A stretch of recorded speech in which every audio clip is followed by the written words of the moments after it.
cómo te percibes y cómo te ves determina totalmente cómo te comportas con el resto del mundo. Uno de los valores fundamentales es la honradez. O sea, nunca impulsar a hacer un tratamiento que no haga falta. Tienes que entender por qué quieres quitar esa arruga, porque la cosa va más allá. Y entonces no es la arruga solo lo que tienes que tratar al paciente en global. O sea, los filtros hacen mucho daño y la gente se lo cree. La mujer viene mucho para verse ella bien, el hombre viene mucho empujado por una razón laboral. Lo más importante que hay que gestionar con un paciente son las expectativas. ¿Quién tiene más aptitudes para hacer medicina estética? Claro, una mujer. Un tratamiento bien hecho no tiene que notarse. Mi mantra para envejecer de forma saludable pasará y seguro que antes de lo que piensas.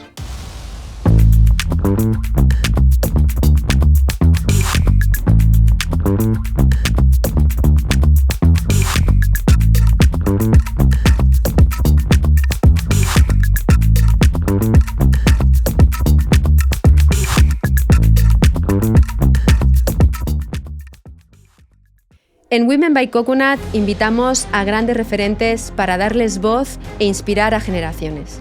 En esta ocasión contamos con una de las figuras más influyentes de la medicina estética en España, con una trayectoria impecable, una vocación inquebrantable y una pasión por la excelencia médica que ha sido una de las grandes impulsoras de la especialización y la regulación en este campo. Cofundadora de la prestigiosa clínica Mira Mascueto, su compromiso con la innovación y la ética profesional la han convertido en un referente indiscutible. Además de su práctica clínica, ha dedicado su carrera a la formación y la divulgación, defendiendo la necesidad de protocolos médicos rigurosos y un marco regulador que garantice la seguridad y la calidad de los tratamientos. A través de su labor, no solo ha ayudado a redefinir los estándares de la medicina estética en España y en Europa, sino que también ha roto mitos y ha impulsado un mensaje claro: la belleza y la salud deben ir de la mano. Exploraremos su trayectoria, su impacto en la industria y su visión de futuro. Hoy, en Women by Coconut, damos la bienvenida a la doctora Sofía Ruiz del Cueto. Bueno, Sofía, te tengo que hacer la pregunta del millón porque toda la oficina, y yo creo que media España, tiene esa pregunta en su mente. Ay, Dios Cuéntanos, mío. el zapataki está bien, ¿no? Porque es Sí. impresionante esta mujer. Tú como experta, ¿qué nos dirías? Bueno, el zapataki se ha sabido cuidar muy bien. Y además, es una mujer muy inteligente, con lo cual ha sabido llevar muy buen equilibrio entre las cosas que se ha hecho para cuidarse y saber sobrepasar esa presión que tienen en Hollywood, que las hace a todas iguales. Si te das cuenta, el resto de las actrices americanas, da igual cómo seas, acaban siendo todas iguales. O sea, se perdió la naturalidad de Nicole Kidman, se perdió la naturalidad de Renée Zellweger, que eran todas, y ahora están iguales que las demás. Y el zapataki ha sabido mantener su identidad y ha sabido mantenerse bien con esa belleza que tiene, que es espectacular, Bueno, es que de guapa. Espectacular. Bueno, yo claro, más o menos somos de la misma quinta y es que es alucinante, porque claro, todos lo vimos al salir de clase, la evolución, claro, ha ido a mejor, o sea, es que Sí. es una chica preciosa. Pero yo creo que porque además de que ser muy guapa, No, claro, es que es muy inteligente. Es muy las cosas que inteligente. son. Bueno, pues cuéntanos cómo llegaste a querer ser médica. pues la verdad es que fue un camino muy largo. ¿Por qué? Porque a mí me gusta todo. O sea, soy una persona muy curiosa, soy una persona que le interesa muchas cosas. Y entonces yo pasé por querer ser astrofísica, querer ser arqueóloga, querer ser como Cousteau y dedicarme a las ciencias del mar.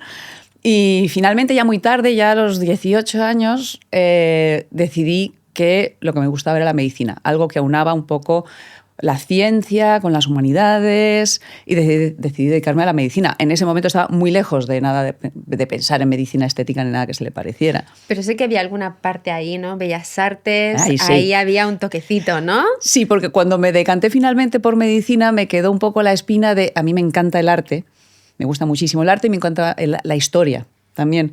Entonces dije, me quedo con las ganas de la parte más artística. Entonces voy a hacer la parte de ciencia y humanidades, está muy bien, porque me voy a dedicar a la medicina, pero me falta la parte artística. Y decidí que cuando terminase medicina iba a apuntarme por la UNED a Bellas Artes. Luego no me dejaron porque querían que aprobase todo el primer año. Y digo yo, mira, no, dedicándome a la medicina no puedo aprobar toda Bellas Artes el primer año. Imposible. Es imposible. Pero lo tengo ahí, ¿eh?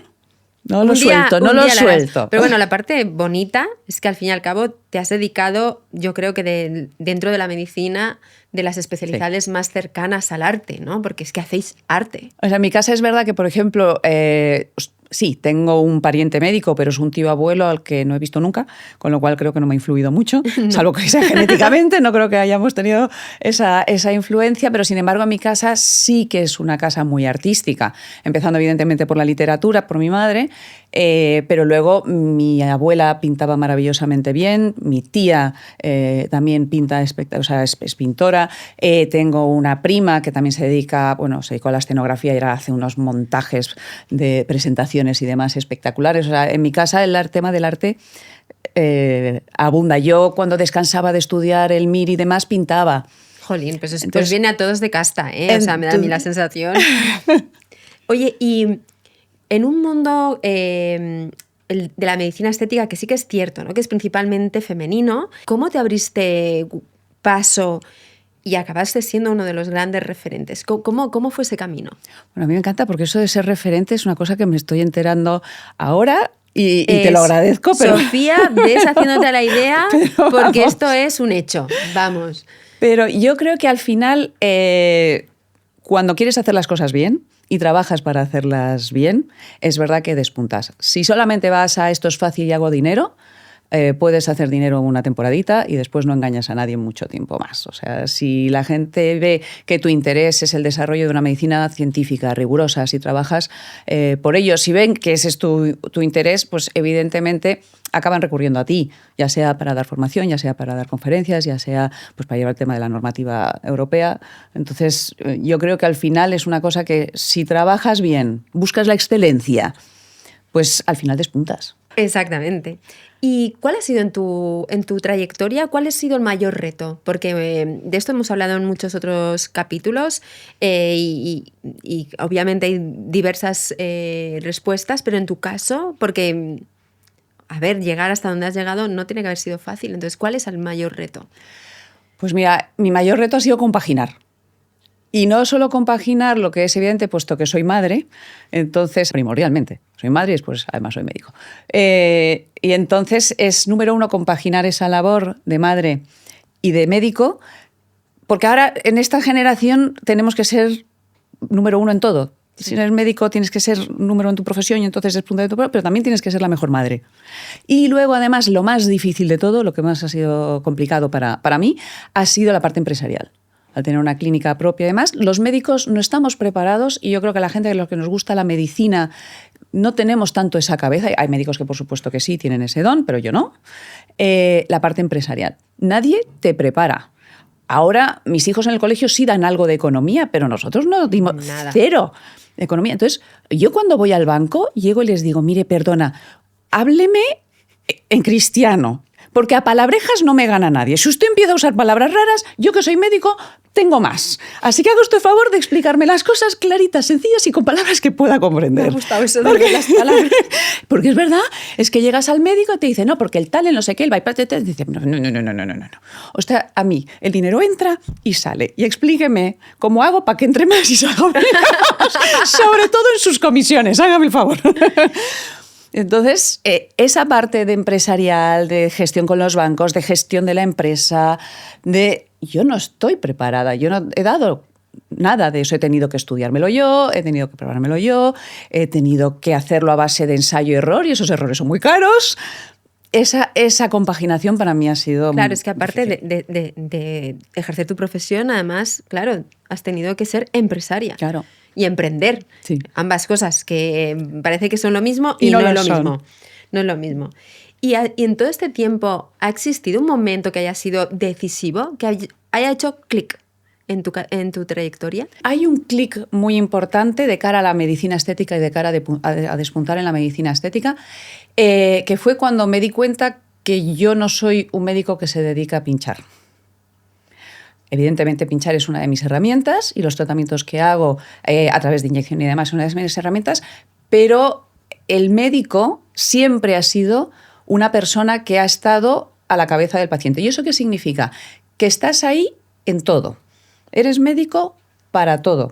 Y el médico es de cuerpo y de alma. Eso me lo reveló una vez un paciente que vino por primera vez y le dije, bueno, yo siempre les pregunto, nunca les digo qué te preocupa, porque en medicina estética no debería ser una preocupación, ni tal, sino que les pregunto qué te gustaría. Y la respuesta fue, yo quiero un médico que sepa cómo se llama mi hijo.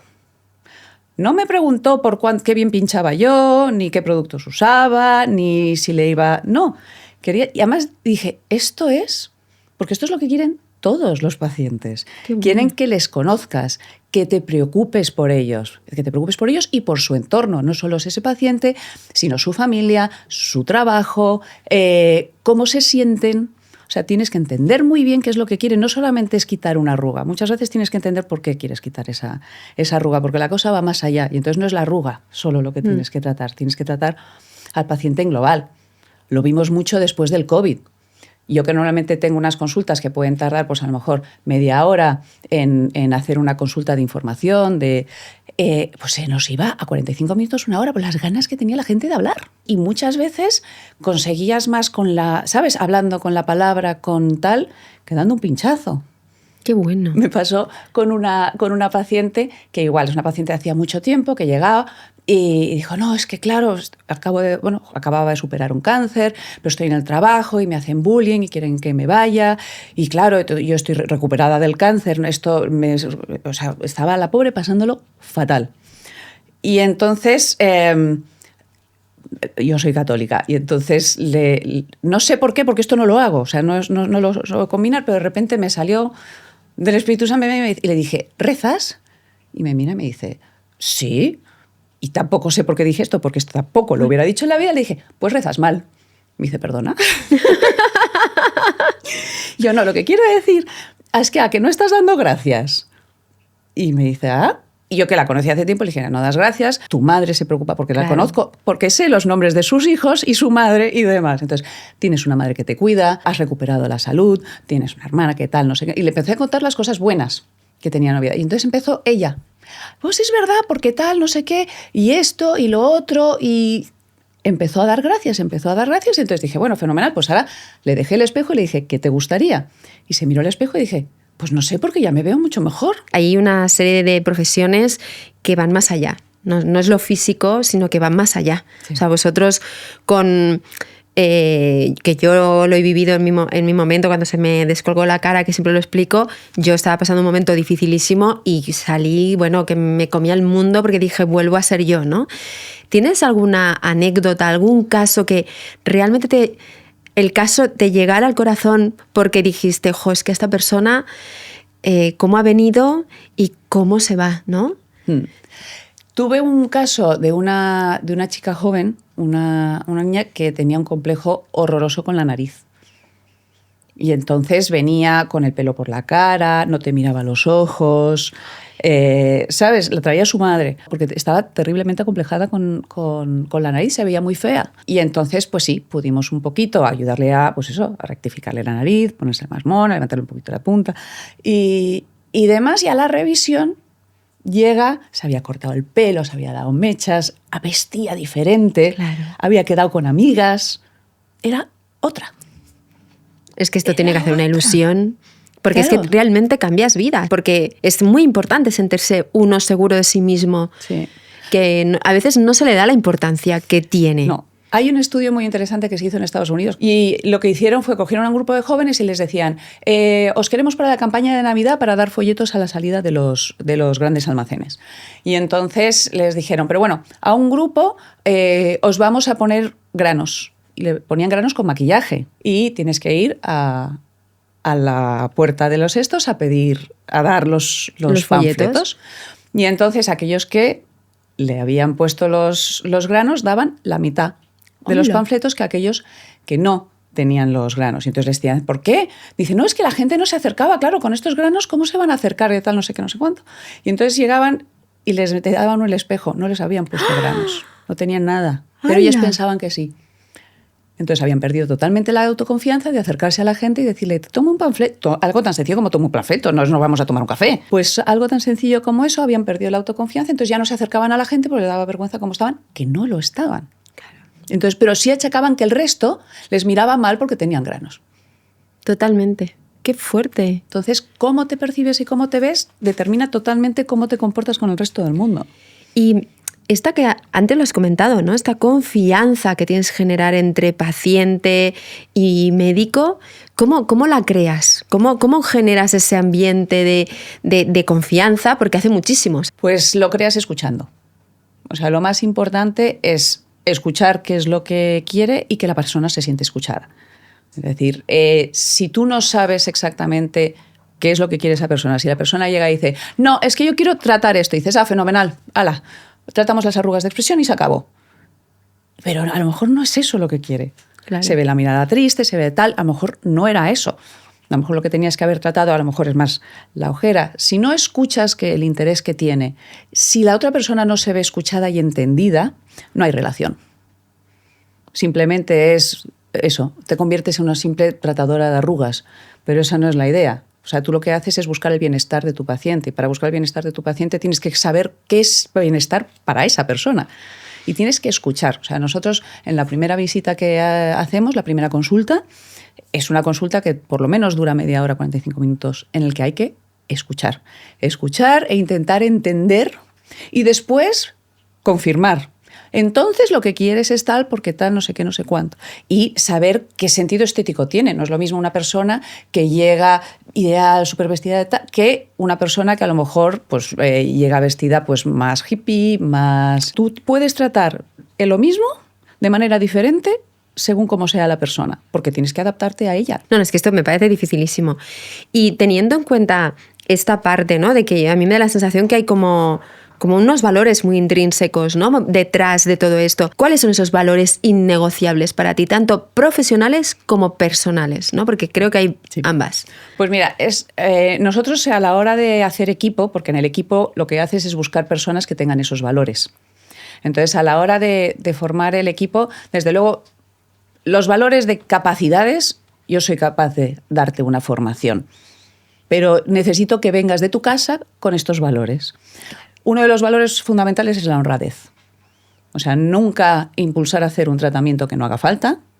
No, tú siempre que tienes que estar buscando el bien de ese paciente y conseguirlo de la mejor manera posible y de la manera más barata, también digamos. Tienes que ser completamente honrada. Tienes que ser buena, la bondad, la empatía, ese interés de verdad por buscar el bien del paciente es fundamental. O sea, no quiero personas trepas, no quiero personas egoístas, quiero personas que sean buenas y trabajadoras, que busquen el esfuerzo y que no nos importe quitarle el trabajo a uno porque está cansado o porque... Y otro, la justicia. Que sean personas justas, ecuánimes, tanto para el equipo como para la paciente. Y luego, evidentemente, responsables y que tengan la ciencia como base para todo su trabajo. Vamos, me suma a todos y cada uno de los que acabas de decir porque creo que eso es lo que genera un buen ambiente de trabajo, es más fácil trabajar con la gente, tienes una sensibilidad que ayuda a que todo vaya más cohesionado totalmente. Luego estábamos también comentando, de hecho, es que Sofía y yo cenamos ayer y estuvimos hablando mucho. Y una de las cosas que comentamos fue el tema del error más común a la hora de hacerse un tratamiento de medicina estética, que es que me dejaste muerta. O sea, no me lo esperaba para nada. ¿Cuál es? Repítelo, porque es que me dejaste pasmada. Muertas nos quedamos nosotras. El error más común a la hora de los tratamientos de medicina estética es que la gente no se lo hace en un centro médico, y eso lo sé con datos.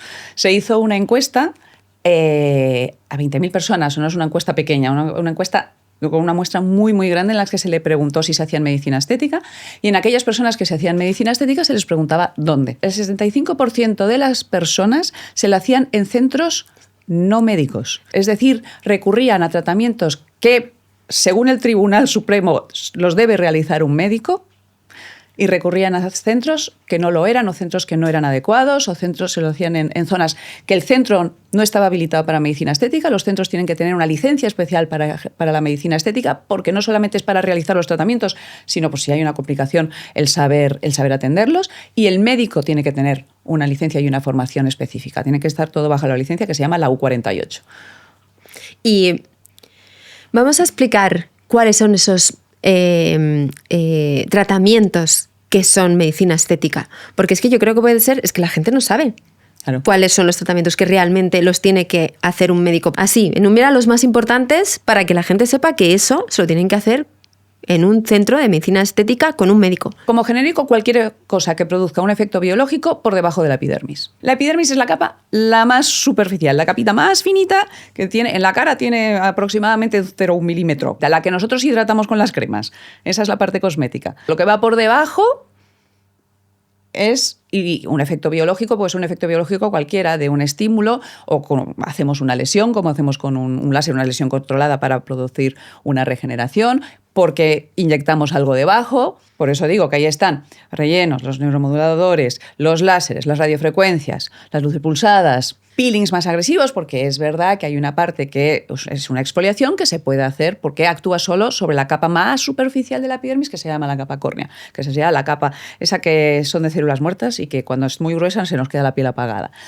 Pero todo lo que va por debajo, eso ya es campo de medicina estética. Sea un peeling, porque son peelings más agresivos, que son los de pelar. Sí, son los que no se los te que cae se la te cara. cae la... Exacto. No es lo que te pone la cara rojita, sino los que se te pelas. Son microneedling, cuando vas más allá de la epidermis. El Morpheus 8 sería, por ejemplo. El Morpheus es una radiofrecuencia con agujas y con microneedling. ¿no? Exacto. ¿Cuáles son los típicos preocupaciones de los pacientes cuando llegan? Pues mira, eso es verdad que ha ido cambiando a lo largo del tiempo. Yo llevo 25 años en medicina estética y al principio la gente venía por zonas localizadas. Quiero tratarme el surco, quiero tratarme unas patas de gallo, punto. Ahora ya la gente viene porque quiere buen aspecto. O sea, quieren verse bien y lo primero que te dicen es, pero natural. O sea, quiero verme buena cara, pero pues no quiero verme unos tan años triste. terribles. Sí. Bueno, no, y estamos, Estamos con lo que se nos viene. ¿Sí? ¿Tú crees que va a venir cosas también así como tan exageradas como hemos vivido, estos labios, esos pómulos? Pero es que ahora estamos con gente joven que está demandando unos labios que es una exageración. O sea, me acuerdo el otro día una paciente que llegaba con la foto de una Instagram. Entonces me venía y decía, yo quiero estos labios. Y entonces digo, no quieres esos labios. Esos labios no, te aseguro que no los quieres. Y además esos labios, para empezar, están exagerados. No, son suyos. Digo, hombre, no. Ella dice que sí. Digo, ya puede decir misa, pero esos labios no son suyos. O sea, lo que dice una influencer y tal, se lo creen. Y entonces hay que tener en cuenta que entre eso y que las influencers usan filtros. ¿Hasta qué punto el filtro te puede cambiar? Entonces dice, no, yo soy así. ¡Qué fuerte! O sea, los filtros hacen mucho daño y la gente se lo cree, sobre todo la gente joven. No filtran ellos, se ponen filtros, pero no filtramos. Y entonces vosotros tenéis red flags, ¿no? Con pacientes. Sí. ¿Cuáles son esas red flags? ¿Cómo las detectáis? Vamos a ver, es verdad que lo primero que buscamos es pues, gente que quiere algo que no es bueno para ellos, como puede ser una chica joven que quiere ponerse unos labios así. Eso no es bueno para sus labios, ni para su cara, ni para su estética. Gente que quiere algo que es exagerado, que es tal, consideramos que no debemos tratarla. Gente que ves que viene, que también nos viene todavía con los morados y es que vengo a que me pinches más y tal. No, porque aquí estamos con una obsesión, no estamos con un intento de tal, sino que nos estamos obsesionando y eso no se arregla pinchando. Claro. Y gente que quiere cosas que no... O sea, son dismorfias. Ah, es claro. que no quiero usar el palabra, pero vamos a decir, es decir, que son gente que se ven cosas que no tienen. Entonces me acuerdo que me llegó un chico que venía y decía, no, es que claro, tuve un accidente tal, y entonces aquí tengo hundido y quiero que me lo trates. Y yo miraba y digo, pues el caso es que no lo veo nada hundido. Y entonces digo, hombre, yo no lo veo hundido, tal. Y dice, sí, ves, está hundido. Entonces le saqué fotos con distintos ángulos, con distintas fotos. Y dice, ves, si es que no sale sombra. Cuando algo se hunde, hay una sombra. No sale por ningún lado. Dice que sí, que está hundido, que necesito que lo trates. Entonces dije, voy a llamar a una compañera. Entonces llamé a mi socia y le dije, es que dice que se ve algo hundido, mira a ver tú. Y me dice, no, es que no tiene nada hundido. Entonces le dije, mira, perdona, no te podemos ayudar. Yo no puedo tratar algo que no veo. ¿Y cómo lo gestionas? O sea, ¿lo llevan bien? Vamos a ver, lo gestionas intentando darle la máxima objetividad. De ahí las fotos, le enseñas, mira, no, estás bien, no, tal, ¿sabes? Se te ha recuperado. Porque claro, muchas veces esta persona sobre todo dice que tiene un golpe, es decir, ha tenido un traumatismo, con lo cual ya no solamente es el golpe que ha recibido, sino que tiene un trauma de aquel golpe tal, entonces no se ve bien, no se ve bien, no se ve bien y lo achaca a eso. Entonces tienes que intentar de alguna manera razonárselo, pero hay veces que ni por esas entras, porque es algo que tienes que gestionar y no lo tengo que gestionar yo porque no tengo esa formación, lo tiene que gestionar más un psicólogo, claro, un psiquiatra, porque a eso no llego. ¿Qué ocurre? Que decirle a alguien que viene a tratarse un hundimiento en la cara y mandarle al psiquiatra no le sienta excesivamente bien. Intentarle quitarle la preocupación y decirle, mira, igual tienes todavía algo del golpe, del traumatismo que te causó, de tal, deberías buscar para ayudar a gestionarlo, ¿sabes? Porque de verdad que estás bien, ¿sabes? No te centres en eso, tú eres muy guapo, estás fenomenal, pero no puedes pincharle. Y antes hablabas, ¿no?, de cómo ha evolucionado las peticiones, en este caso los pacientes. ¿Y cómo ha evolucionado la medicina estética? Ha evolucionado muchísimos campos. Número uno, las técnicas. Ya no tratamos como tratábamos originalmente, la tratamos de una manera mucho más anatómica, con mucho más conocimiento. Antes rellenábamos. Aquí hay hueco, pues rellenabas. Y ahora ya nos hemos dado cuenta, eso es un fallo garrafal.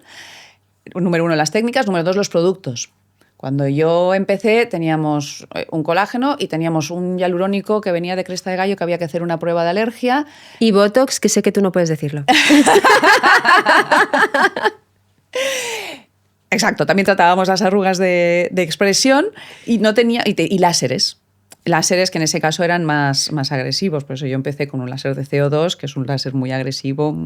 Ahora ya los láseres se han conseguido modular para que consigan buenos efectos, pero sin dejarte la cara como un ecceomo durante tiempito. Y han evolucionado los pacientes, en el sentido de que ya decimos que ahora piden resultados naturales y en lugar de ir a por un surco van a un efecto global, pero también las edades. O sea, antes teníamos una media de unos 50 años, pero el grupo de millennials ahora se cuida mucho más. Uh-huh. Y ya no estoy hablando de millennials que se quieran poner labios y tal. No, es gente que quiere cuidarse la piel, que quiere prevenir, que quiere estar bien y que sabe que la mejor manera es prevenir. Te vas a lo mejor a hacer algo de vitaminas, mantener hidratada la piel simplemente con una pauta cosmética adecuada a su piel y a su estación y a sus condiciones. Claro.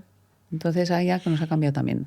¿Y cómo va a cambiar en las futuras décadas? O sea, ¿cómo veis la tendencia? ¿Hacia dónde va la medicina estética? La medicina estética es un campo que todavía está en desarrollo, que es lo bueno. Por una parte, evidentemente están saliendo constantemente nuevas técnicas, algunas son buenas, otras no tanto, porque claro, como la medicina estética está mucho en el ojo de la prensa, la moda y demás, pues muchas veces salen modas también en medicina estética que no son reales. Pero sí que va a evolucionar en tecnología. O sea, la tecnología, igual que está avanzando con todo la inteligencia artificial, en tecnología estamos avanzando muchísimo. A nivel láser, a nivel ultrasonido, a nivel radiofrecuencia, consiguiendo efectos muchísimo más eficaces, con menos tiempo de baja laboral o de baja social y que molesten menos y que consigan mejores resultados. O sea, se busca cada vez menos la no invasión, o sea, ser menos invasivos, ¿no? Claro, es que es verdad que ahora mismo la mujer porque trabaja y no se puede permitir una baja social. Y el hombre porque no puede permitir que nadie se entere que se hace nada. Las mujeres ya empezamos a decirlo. Las mujeres antes no lo decían y todo lo achacaban a la peluquería o que beben mucha agua y sonríen mucho.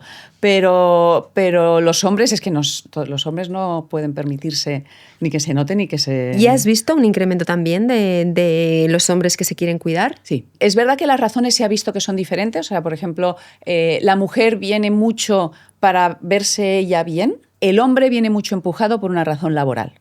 Ahora que empieza a haber jubilaciones adelantadas, que curiosamente se está perdiendo en la sociedad el valor de la experiencia de la persona más mayor. Senior, sí. Entonces ya eso se pierde. Viene el joven con fuerza y eso es lo que acaban queriendo las juntas directivas en las empresas y demás. Entonces esa experiencia ya no tiene el valor que tenía antes. Entonces los CEOs que son más mayores y demás vienen porque tienen reunión con la junta y tal y necesitan que se vean todavía activos, dinámicos, fuertes para que no les venga el yogurín de atrás, que va a cobrar menos y le puedo quitar el puesto. Entonces viene mucho más por temas laborales que no para verse ellos bien. Y antes hablabas, ¿no?, de las tendencias y has pasado un poquito por encima de la inteligencia artificial, ¿no? Sí. A ver, estamos en la era de la inteligencia artificial, 2025 lo estamos superpetando con la inteligencia artificial. ¿Qué hay de inteligencia artificial en medicina estética? Bueno, es verdad que ahora mismo ya está empezando a desarrollarse mucho. Nosotros, por ejemplo, en la clínica ya utilizamos inteligencia artificial desde el 2018, porque desarrollamos, a la hora del diagnóstico, desarrollamos un software que nos permitiera analizar de manera objetiva las facciones. Nosotros cuando tratamos una cara valoramos no solamente la edad, que es lo que a lo mejor dice todo el mundo, sino que valoramos mucho qué expresión transmite una cara. Lo primero que dice todo el mundo al pasar el tiempo decir es que me veo la cara triste, me veo la cara cansada, me veo enfadada. Entonces son las emociones. Entonces nosotros buscamos una manera de objetivarlo y es verdad que es algo que existe en software a través de la inteligencia artificial. Tú haces una foto en reposo y valoras el porcentaje de tristeza, enfado, alegría también que tiene ese rostro, además de valorar qué edad objetiva tiene y si es hombre o mujer.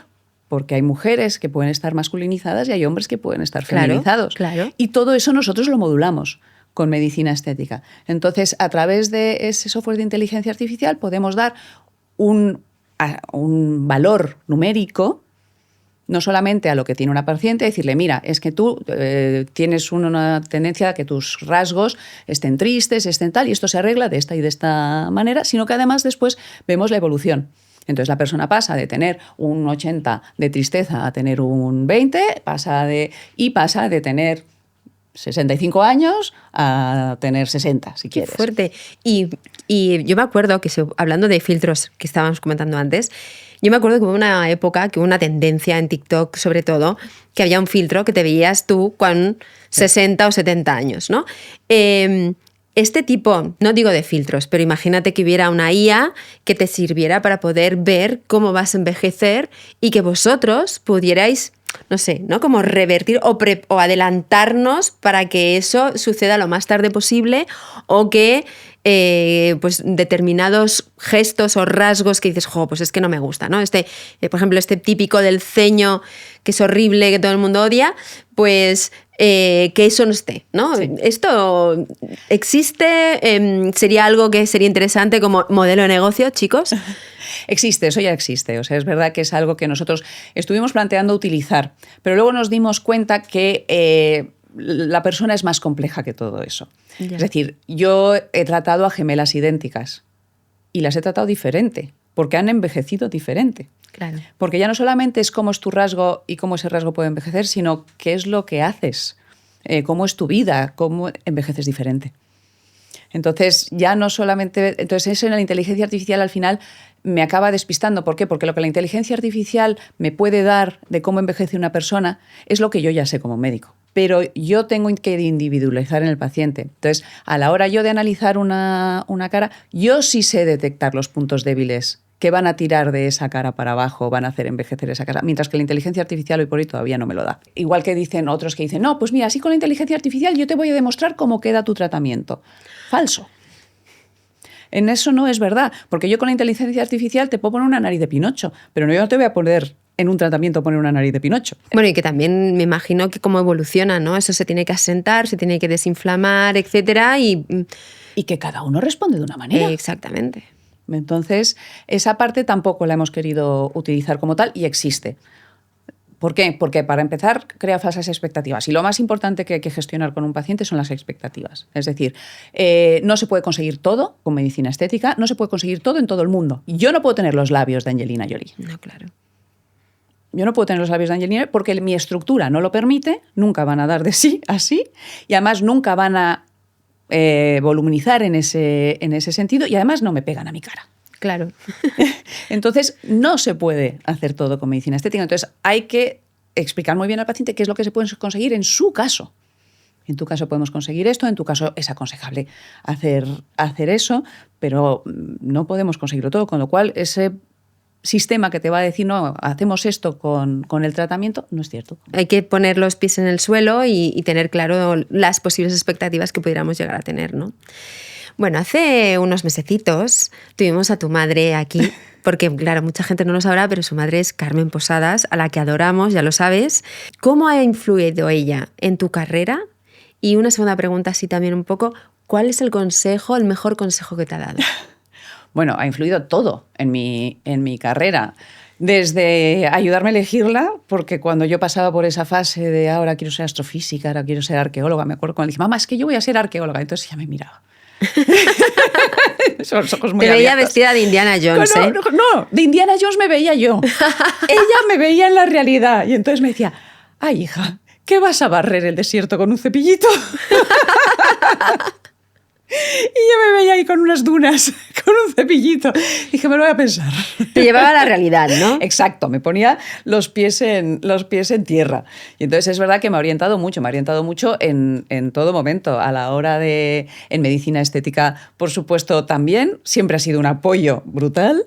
Y siempre es que tiene una cabeza muy bien amueblada. Además, hace una cosa que es impresionante. Nunca te lo impone ni te lo fuerza. O sea, es eso.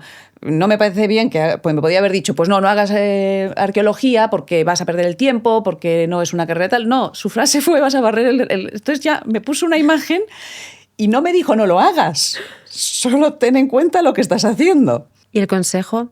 Porque tienes una madre muy inteligente y a mí me apetece saber qué consejo te ha dado que dices, es que es el gran consejo que me ha dado. Mira, me ha dado muchísimos. Pero uno de los consejos que también fue orientado a mi carrera fue no te dediques a escribir. ¿Qué te parece? ¡Wow! Sí. Me acabas de dejar pasmadísima. ¿Cómo es eso? Tenía razón. Porque dice, y es verdad, yo hubo un momento en que quería escribir y empecé, de hecho escribí un libro a medias con ella, he escrito otro libro de medicina, me gusta escribir. Y me dijo, no te dediques a escribir.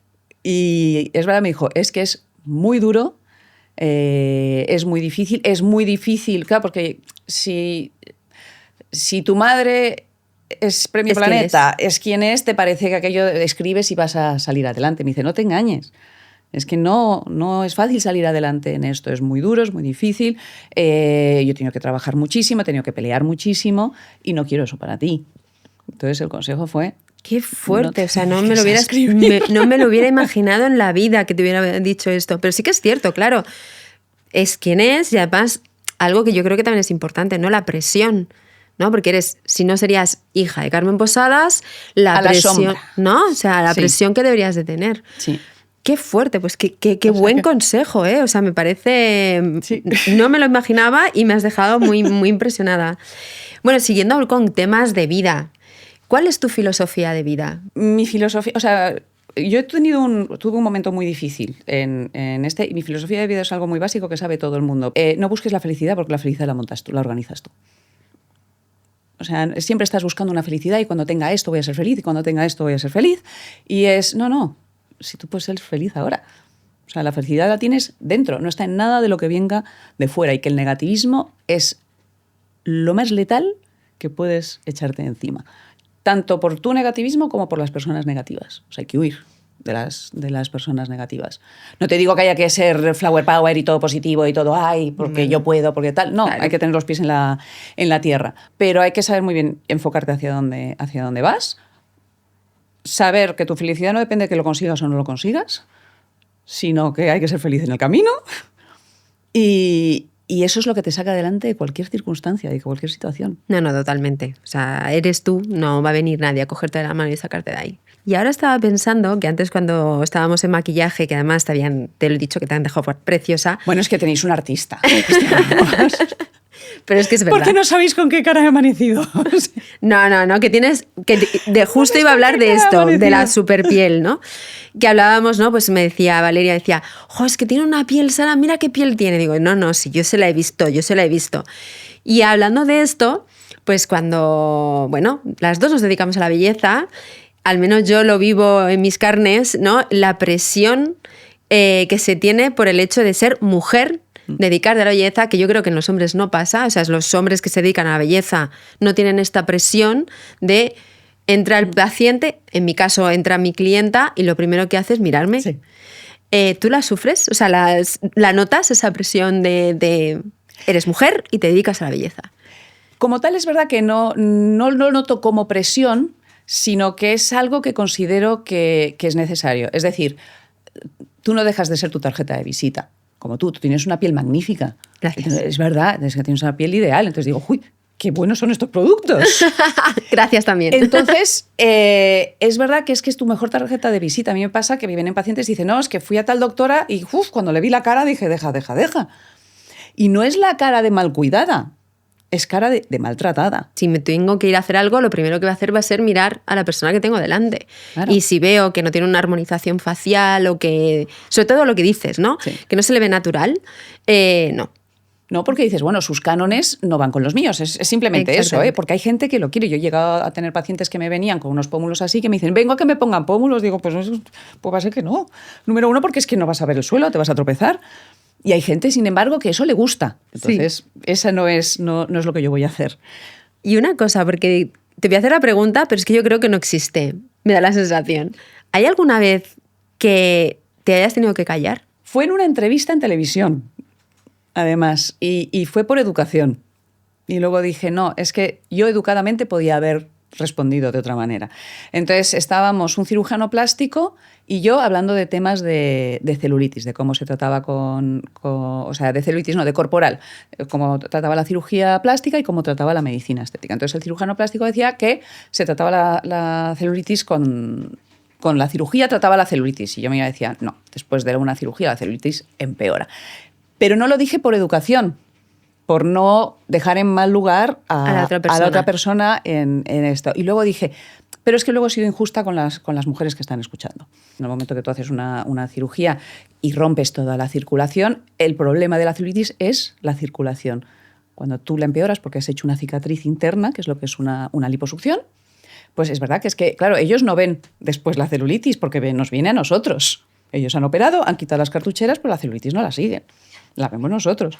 Entonces, ahí me callé y dije, ya no más. Me ha parecido maravilloso porque es una de las cosas, nos acaba de dar un super tip, chicas, porque, claro, yo ahora hablando contigo me estabas diciendo esto del tema de la liposucción, claro, muchas veces lo primero que piensas es, me voy a hacer una lipo para esto, y una de las cosas que yo he escuchado al menos es que no vuelve a aparecer. Vamos a ver, si la celulitis es un problema hormonal, celulitis tenemos las mujeres y los eonucos.